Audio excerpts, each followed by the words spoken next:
বর্তমান ফুটবল বিশ্বে জনপ্রিয় দুই দল হলো আর্জেন্টিনা ও ব্রাজিল।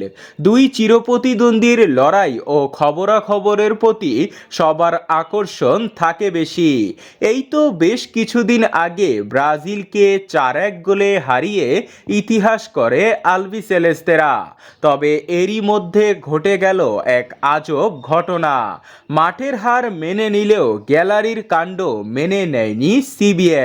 ব্রাজিল অভিযোগ তুলেছে আর্জেন্টিনা ও ব্রাজিলের ম্যাচের দিন আর্জেন্টিনার কিছু সমর্থকেরা বর্ণবিদ্বেষমূলক অশালীন আচরণ করেছে এবং কি আর্জেন্টিনার এক সমর্থক বাদরের মতো অঙ্গভঙ্গি করে ভিডিও ধারণ করেছে।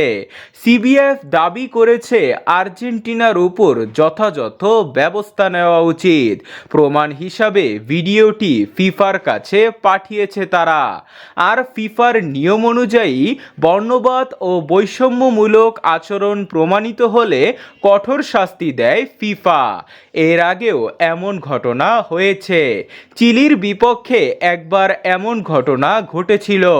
তখন চিলির বিপক্ষে অভিযোগ প্রমাণিত হওয়ার পর চিলির 50% গ্যালারি বন্ধ ও জরিমানা করা হয়েছিল। তাই এবার এই একই অভিযোগের বিরুদ্ধে আর্জেন্টিনা ও কলম্বিয়ার ম্যাচটি হবে দর্শক শূন্য স্টেডিয়ামে। আর অভিযোগ প্রমাণিত হলে হতে পারে জরিমানা ও দর্শকের ক্ষেত্রে নিষেধাজ্ঞা সহ গুরুতর ক্ষেত্রে পয়েন্ট কাটাও হতে পারে।